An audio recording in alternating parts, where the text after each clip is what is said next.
Lying on the center of the East Sea, Vietnam enjoyed great opportunities for trade expansion and socio-economic development on the one hand, but also faces big challenges in the course of national maritime sovereignty protection.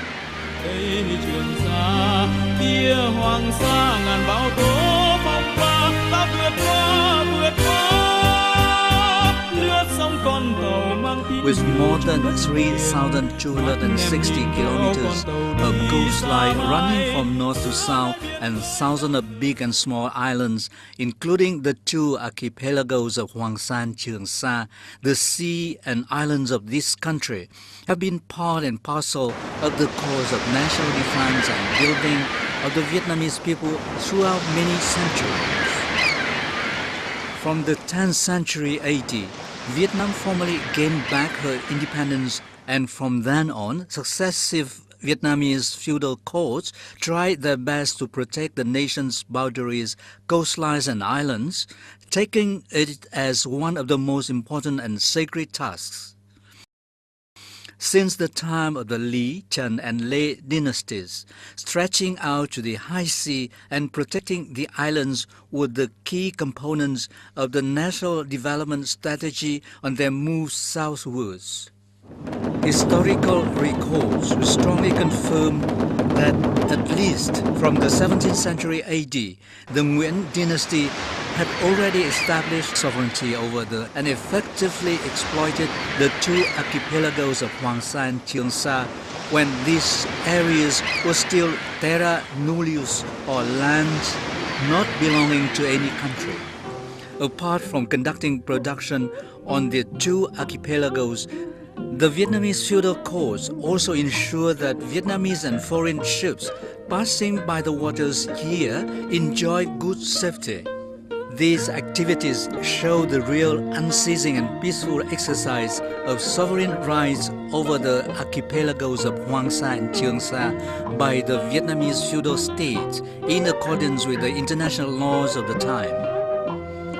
The Kingdom of Đại Việt history of southwards expansion from the kings of the Lê dynasty, the laws of the Trịnh and the Nguyễn, as well as the Nguyễn dynasty 1802-1945 was an unceasing process.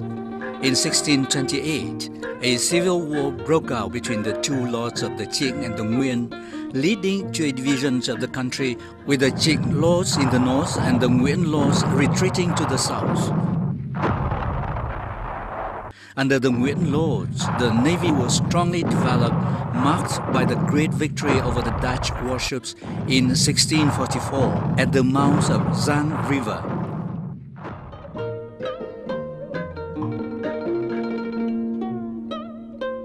Throughout history, the forefathers of this nation have overcome so many hardships and tests to get to the islands of Hoàng Sa and Trường Sa to broaden the country's boundary.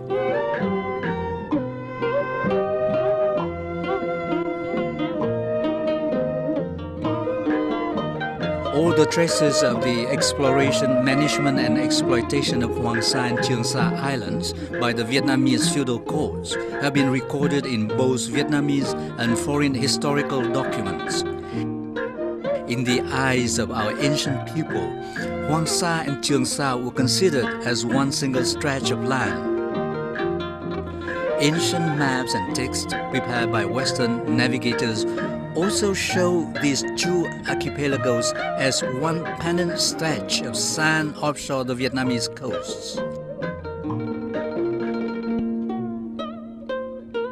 The Vietnamese text that describe Hoàng Sa and Trường Sa was the Thiên Nam Tứ Chí Lộ Đồ Thư, full map collection of the routes in the south, under the Hồng Đức Atlas prepared by Đỗ Bá in 1686. Đỗ Bá was a native of Big Triệu commune in Thanh Giang district of Nghệ An province. He topped the prefectural examinations under the year of Dương Đức of King Lê Gia Tông, 1672.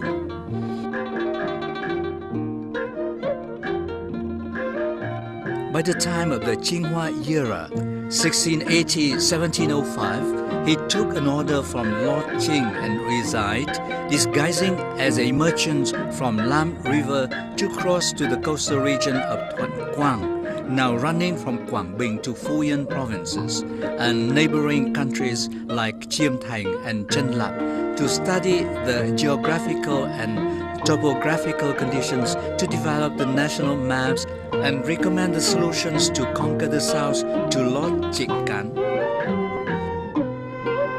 The toàn tập Thiên Nam Tứ Chí Lộ Đồ Thư gave a good description of Hoàng Sa and Trường Sa Islands under the name of Golden Sands, as well as the Nguyễn Lord's dispatch of ship teams to this area to collect goods, produce of sand foreign vessels here.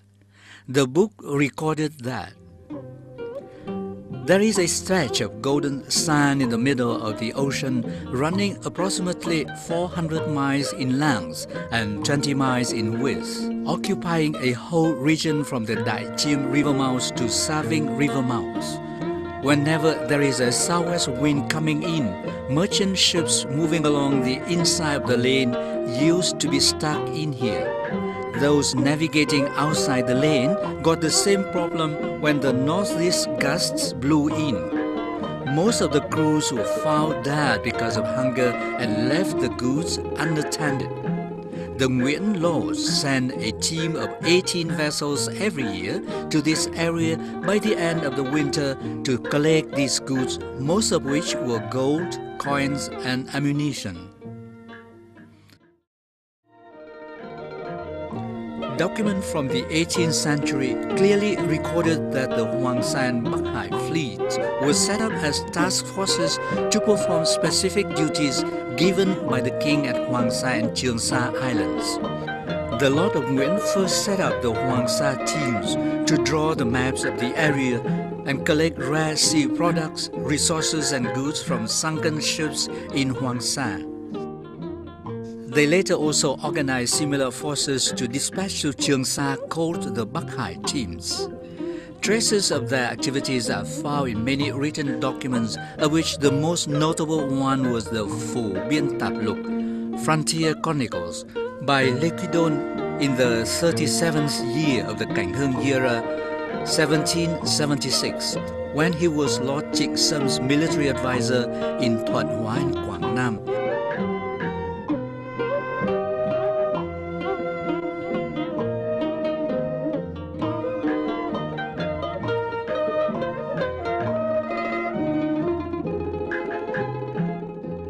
During his term in this region, Lê Quý Đôn studied the local cultural and spiritual life, meeting with all sorts of people in each locality he passed by.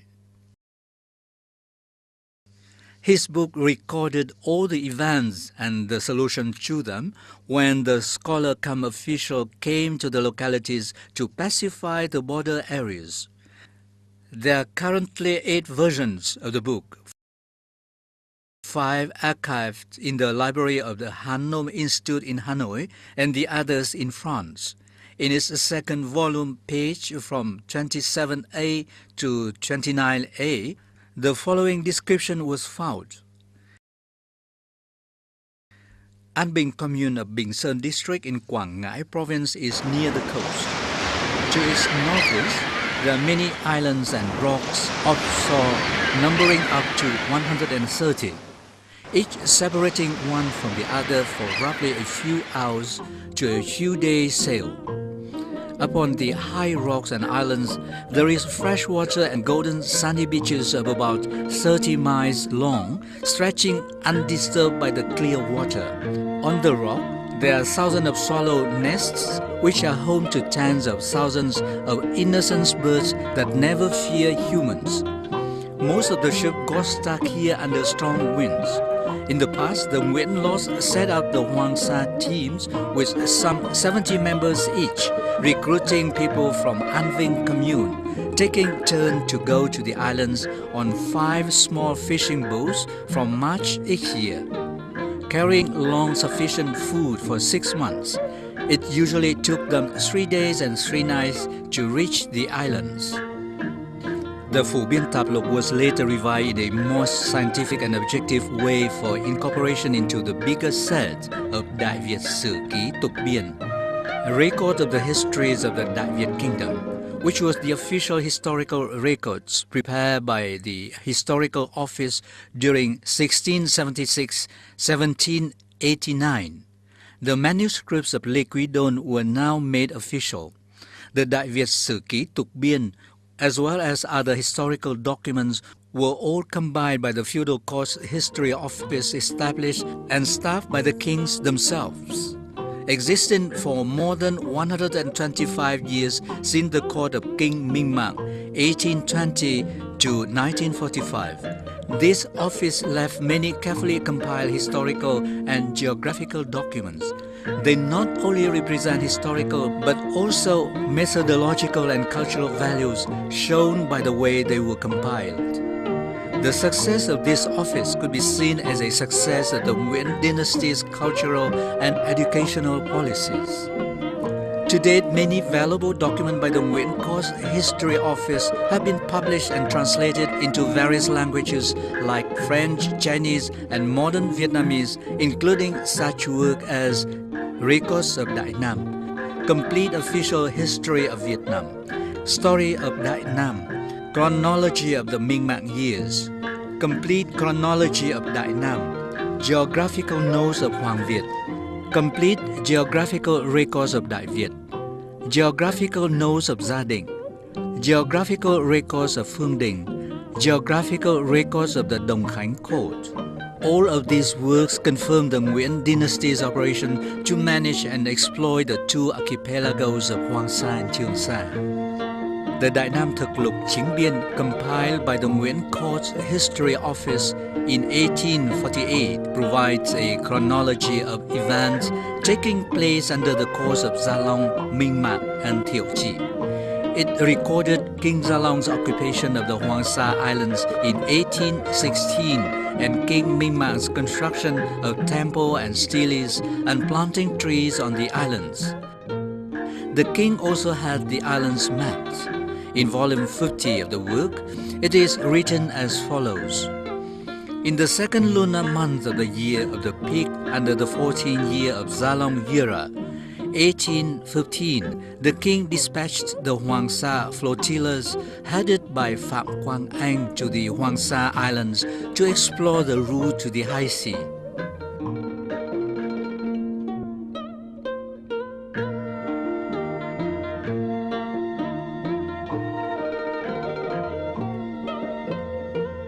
In volume 52 of the work, it is further recorded that in the third month of the spring of the year of the rat under the 15th year of the Gia Long era, 1816, the king sent his navy and the Hoàng Sa flotillas to Hoàng Sa to further explore the routes on the high sea.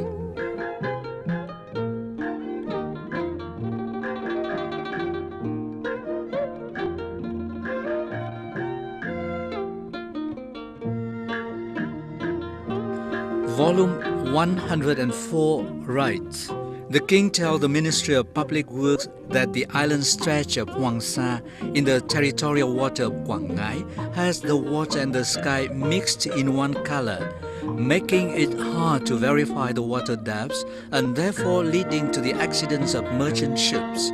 It is necessary to prepare vessels to send people there annually to install steles and plant trees so that in the future, when the trees grow up, they would make up a green area easily detectable for ships avoid accident.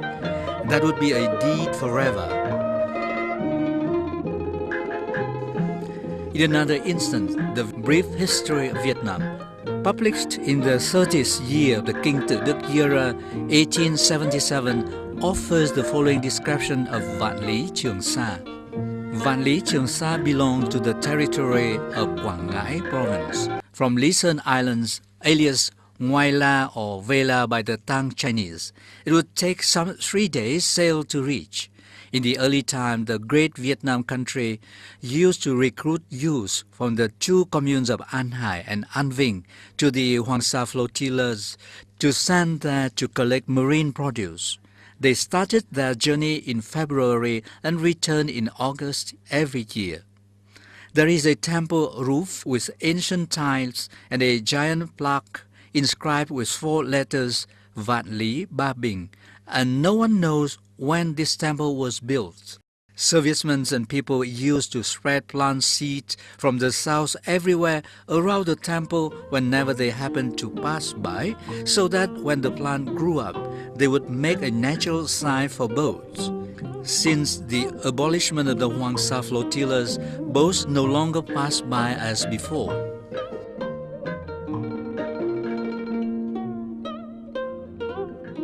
Royal Catalogue of Đại Nam is a complete work on history and politics compiled by the Nguyễn Course in 8 years and published in 1881. It provides a rather complete source of detailed description of all the court's orders and reports throughout 50 years, from the first year of the Zalong era in 1802 to the 4th year of the Tự Đức era in 1851, as well as the implementation of such orders by the ministries.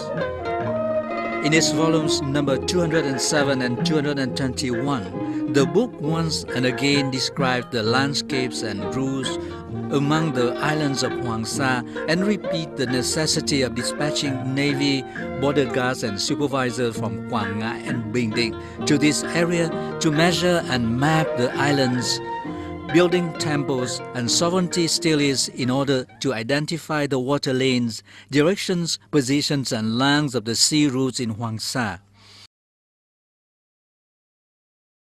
It writes, in the 16th year of the Ming-Mang era, 1835, a recommendation was approved allowing the province of Quảng Ngãi to build a temple in Huangsa using a stone design at the southwest end of the white sand bank with a stone stele to its left, a 0.6 meter high and 0.5 meter wide, a windscreen to the front and trees planted to the left and right and the back.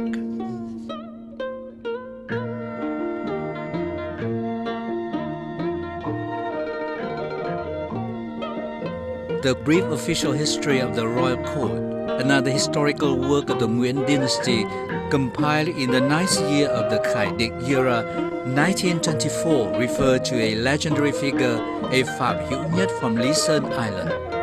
In its 3rd volume, Phạm Hữu Nhất was sad to receive an order from the court. The king orders Navy Commander Phạm Hữu Nhất to take his troops to Quảng Ngãi and go direct to Huangsa to take measurements of the length, width, height, and perimeters of all the islands and sandbanks, irrespective of whether or not there is a sandbank or shoal nearby, as well as to describe their topographical conditions, their nearest river mouths, distant from the mainland, and the nearest localities on the mainland. Every detail must be well recorded. All the islands must be marked by wooden poles and mapped to report to the court.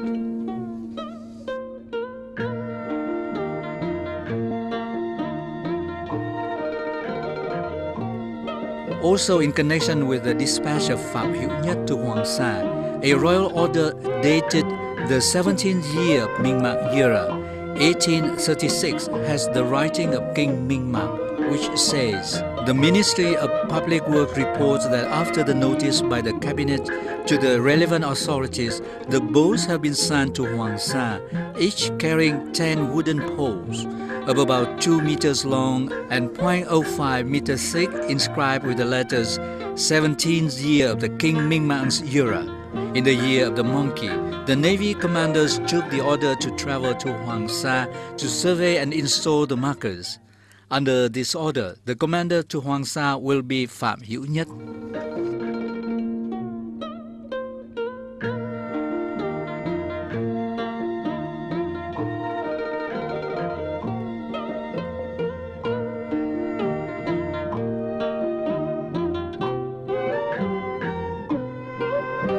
The outstanding feature in Vietnam's sovereignty profile are the authentic evidences about the management and exploitation of Huangsa and Trường Sa by the Vietnamese feudal state, recorded in the administrative documents archived at Vietnam Central Archive No. 1. bearing the handwriting of the kings of Vietnam.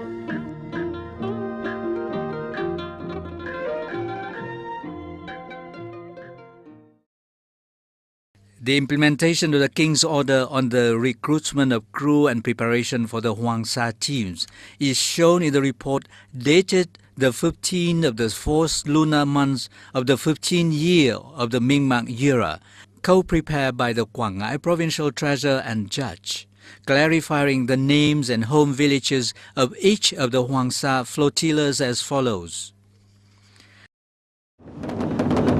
Under Your Majesty's order, the Ministry has requested the province to prepare and renovated 3 big ships ready at the capital for the envoys and navymen to join in for the exploration of Hoàng Sa. We also asked Vũ Văn Hưng, who was recruited from the previous year, and some other seamen who had good knowledge about the sea routes to serve on the ships. Each ship had 8 sailors and 24 laborers, taking the good wind in March to quickly sail out to the sea.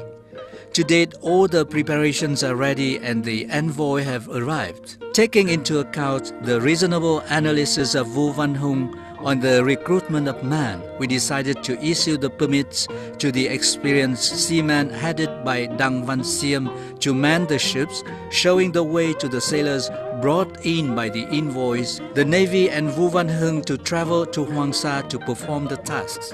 This journey has an extraordinary importance and therefore everyone must show the highest servitude. This journey has an extraordinary importance and therefore everyone must show the highest servitude. All recklessness will severely be punished. All the crew members have been listed in the attached annex. The ship drivers, that is Đặng Văn Xiêm and a native of An Hải Ward in Bình Sơn district and Dương Văn Đinh from Hoa Diêm hamlet, have been licensed to carry out the order. The report was also an administrative document confirming the information provided in the Nguyễn Court's historical records on Vũ Văn Hưng, a person who had visited Hoàng Sa many times. The report was discovered by researchers in April 2009 at the ancestral altar of the Đặng family in An Hải village of Lý Sơn Island district in Quảng Ngãi province.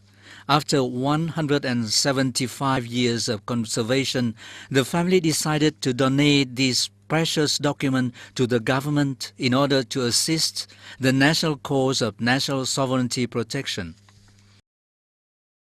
Phải nói rằng là hầu hết các dòng họ trên đất đảo Lý Sơn đều có. Almost all families in Lý Sơn Island had their ancestors going to the Parasols and Spratlys many centuries ago, many of whom were supervisors, chief of marine troops or flotillas captains, especially under the dynasties of Tây Sơn, Gia Long, Minh Mạng, Thiệu Trị, Tự Đức.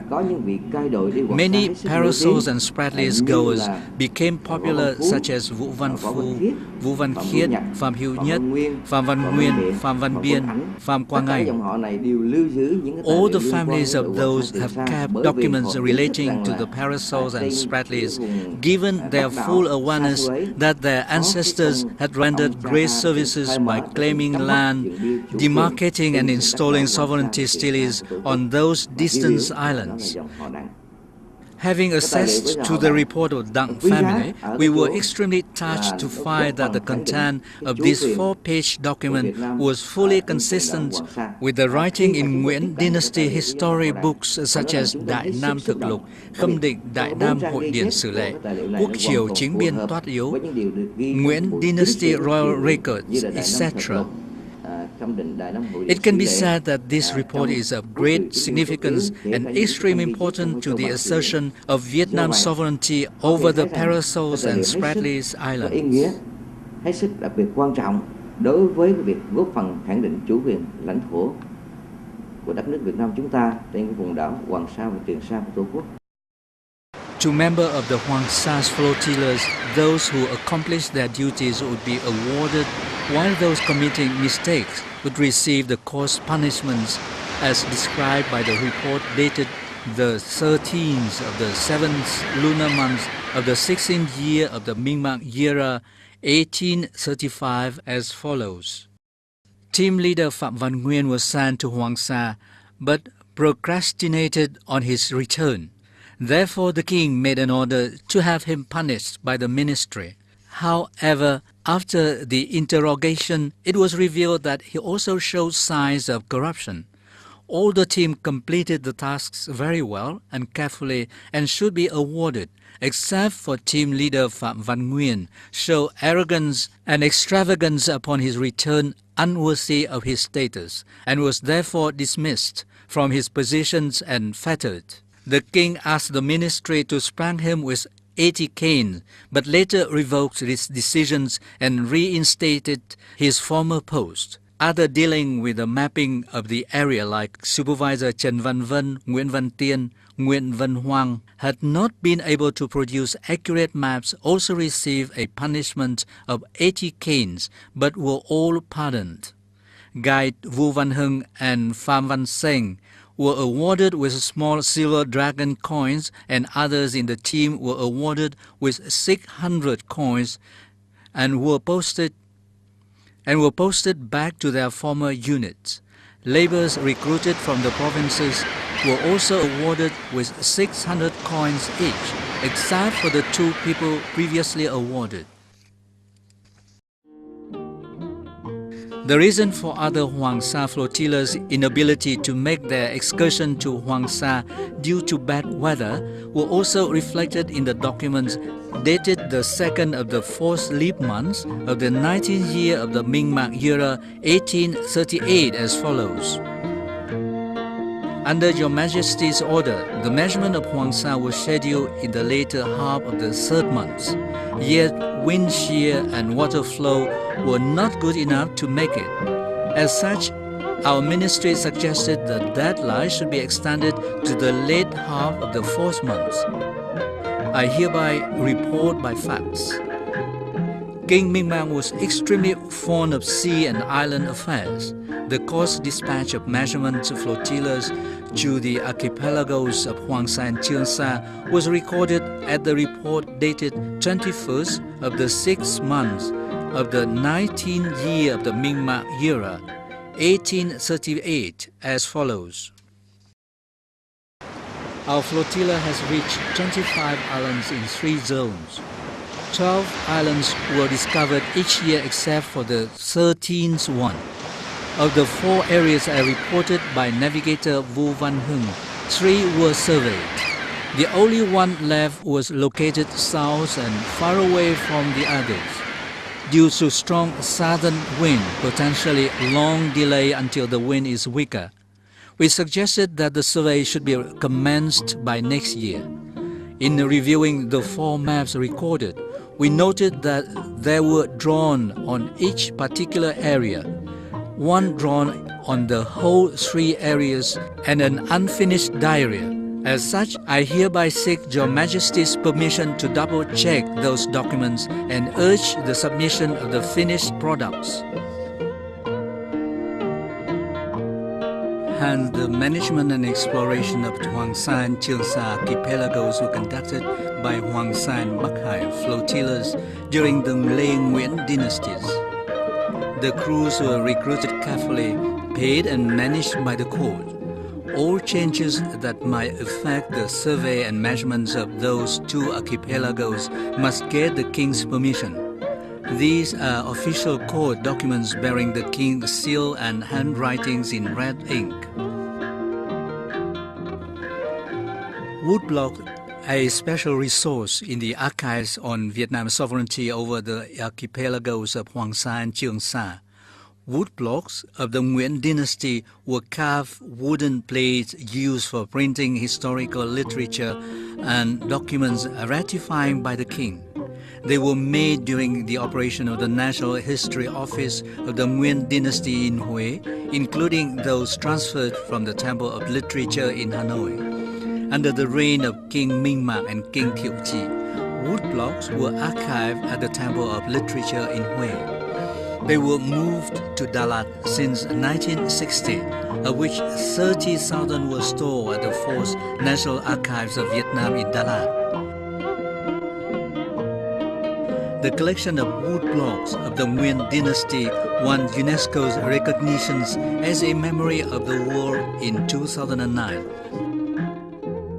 As such, the Nguyen dynasty's archives won international recognitions, which consolidates Vietnam's legal and historical evidences of her sovereignty over the archipelagos of Hoàng Sa and Trường Sa.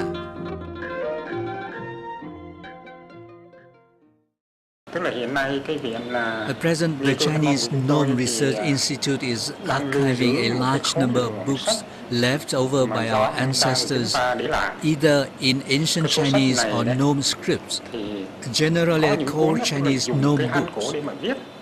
We have collected more than 5,000 Chinese Nome books, many of which may have been ample copies, not including those collected by the Chinese Nome Institute since 1958.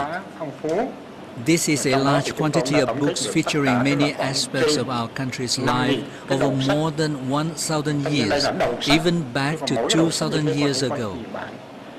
With regard to Hoàng Sa and Trường Sa, the Chinese Nome Institute is keeping 150 to 160,000 related copies on the archipelagos. What we want to stress is that those documents are legally valid. It can be seen that the sovereignty over and economic exploitation of these islands had drawn the attention of our ancestors and carried out by them since long. That has been written in many history books and has legal value. Thì trong cái số sách này riêng về cái tính chất của sách này thì có những sách thì là in, nhà nước in hoặc tư nhân in, đó là những cái bản mà chúng tôi cho là rất quý. Nhưng mà điều ở đây chúng tôi muốn nói nhiều nhất ấy, tức là những cái tư liệu mà nó mang cái chất quan phương, nó có giá trị về cái vấn đề tức là pháp lý, và từ đó có thể thấy được tức là cái Trường Sa, Hoàng Sa đấy, về mặt chủ quyền, về mặt sử dụng những cái của cải vật chất ở trên đó, cái kinh tế trên đó, thì ông cha ta đấy có thể nói là đã chú ý từ lâu và đã khai sách từ sớm. Cái đó được ghi vào những cái sách mà hiện nay rất có giá trị về phương diện rất là pháp lý. Those evidences were stored under forms of ancestral tablets, bronze bells, and genealogies of families at worship places in provinces. In November 2011, research scholars discovered an ancestral tablet at Tiên Linh Pagoda, Thừa Thiên Huế province. The letters engraved in the tablet were Đại Việt Cổ Hiển Linh, Hoàng Sa Đội Cai Đội Hiến Đức Hầu Nguyễn Quý Công Chi Vị, which mean the ancestral tablet of Captain Marquis Nguyễn Quý Công, commander of Hoàng Sa flotilla of the sacred Đại Việt. Another bronze bell dated the 4th year of the Minh Mạng era, 1823, was founded in the Nguyễn Hữu family, in which the latter engraved were Cai Đội Niên Trường Hầu Nguyễn Hữu Niên, Captain Marquis Nguyễn Hữu Niên. Last but not least, an ordainment of the Gia Long era was discovered, of which the content were the appointment of Nguyễn Hữu Niên as the Captain Marquis. Nguyễn Hữu Niên belonged to the 9th generation of the Nguyễn Hữu family, which now counted for 15 generations. Hence, both titles matched. Once again, this was the proof of the birth, existence and operation of the Hoàng Sa flotilla, which was set up and ordained by the king to act on behalf of the royal court in exploring and managing Hoàng Sa and Trường Sa archipelagos. Another petition was found at the Vo family's ancestral altar in An Vinh Ward, West Living Commune, Lý Sơn District, Quảng Ngãi Province. The petition dated the 15th of the first month of 1775 by Captain Hà Liêu of Cù Lao Ré Island, An Vinh Commune, regarding the reorganization of the Hoàng Sa flotilla. It says, our commune had owned 2 flotillas of Hoàng Sa and Quê Hương. In the year of the goat, 1631, Commander Vo He submitted the permissions on creating 2 more flotillas of Dai Mao Hai Ba and Quê Hương Ham with 30 men recruited. This material indicates that the Nguyen laws initially established one 70-man strong Hoàng Sa flotilla. Later, Quê Hương flotilla was founded. In 1631, the Dai Mao Hai Ba and Quê Hương Ham flotillas having 30 men were added. In 1631, the Dai Mao Hai Ba and Quê Hương Ham flotillas having 30 men were added. The Hoàng Sa flotillas was later in charge of Bắc Hải flotilla. During the Nguyen dynasty, naval forces were dispatched to Saki estuary for measurements of sea routes and installation of stela and markers at Hoàng Sa and Trường Sa. As such, the Hoàng Sa flotilla and the stronger Hoàng Sa navy force with 18 ships with hundreds of paramilitary men were based in Saki estuary. There were traces of Vuon Don base and Hoàng Sa temple at the departure point of Hoàng Sa at the south end of Saki estuary. A whale skeleton was worshipped at the temple and said to be brought back from Hoàng Sa Island 300 years ago and was symbol of safety for the sea journeys. Tens of thousands of men were recruited for the Hoàng Sa and Bắc Hải flotillas. They were skilled seamen who had to hold to the monsoon winds to sail off in journeys that few could luckily survive. Memories of those lost at sea were honored by the following generations, as the following stanza says. Hoàng Sa was boundless water and horizon. Many sailed off without return. Hoàng Sa far and vast. We commemorate our great soldiers in the second month. Hoàng Sa ngàn bão tố phong ba, ta vượt qua, lướt sóng con tàu mang tín hiệu trong đất liền.